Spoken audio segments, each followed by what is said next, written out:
জয়ের পথটা তৈরি করে দেন বোলাররা, বিশেষ করে মিচেল স্টার্ক।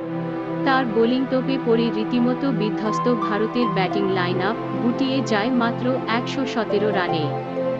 সেই সংগ্রহগুলো উইকেট না হারিয়েই পাড়ি দেয় অস্ট্রেলিয়া।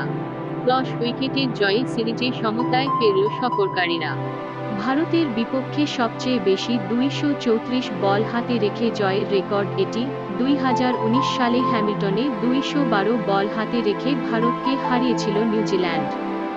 ১১৮ রানের লক্ষ্যের জবাব দিতে নেমে আগ্রাসী শুরু করেন অস্ট্রেলিয়ার দুই ওপেনার মিচেল মার্শ ও ট্রাভিস হেড। কেবল ১১ ওভারেই ভারতকে উড়িয়ে জয় নিশ্চিত করেন তারা। সমান ৬টি করে ৪ ও ছক্কায় ৩৬ বলে ৬৬ রানে অপরাজিত থাকেন মার্শ। অপর প্রান্তে ৩০ বলে ১০-৪-এ ৫১ রান করেন হেড। ভারতের কোনো বলারই তাদের কাছে পাত্তা পাননি। যদিও বিপরীত চিত্র দেখা গেছে ভারতের ইনিংসে।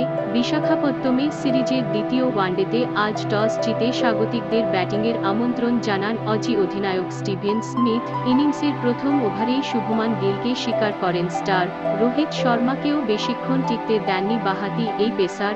ভারতীয় অধিনায়ককে সাজঘরে পাঠান ব্যক্তিগত ১৩ রানে। এলবিডব্লিউর ফাঁদে ফেলেন সূর্যকুমার যাদব ও লোকেশ রাহুলকে।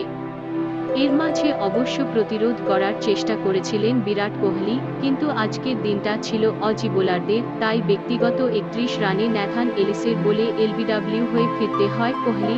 ভারতের ইনিংসে সর্বোচ্চ রানটি তারই করা। এছাড়া ২৯ রানে অপরাজিত থাকেন অক্ষর প্যাটেল। ৫৩ রান খরচ করে ক্যারিয়ারে নবমবারের মতো ৫ উইকেট শিকার করেন স্টার্ক। শন অ্যাবট ৩টি ও অ্যালিস পকেটে পুরেন ২টি উইকেট।